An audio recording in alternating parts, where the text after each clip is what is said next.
Guys প্রথমে এই ভিডিওটা দেখো, তারপর কিছু ফানি কমেন্ট পড়বো। আমি সিঙ্গেল। তো শুরু করা যাক। क्या बात है सर, क्या बात है। আপনারে বাড়ি ছাড়া করুম না, আমি হারাই যাবো, বহু দূরে হারাই যাবো, তারার সাথে মিশে যাবো। আমার কাঞ্চা মনে আঞ্চন কইরা মায়া বাড়াইলা।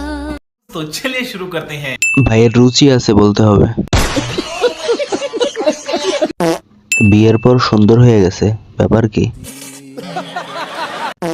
ও বাবা, তাই নাকি? আপনার বাচ্চাদের খাবার ঢেকে রাখুন। আহারে চোখের পানিতে বোকটা ভাই। পরিস্থিতি যেমনই হোক, আমি সিঙ্গেল। আজ প্রথমবার কইছস তাই মাফ করে দিলাম, কিন্তু দ্বিতীয়বার যেদিন কবি সেই দিন তোর কলজাটারে তাই না বাইর করে আমি ওজন করুম।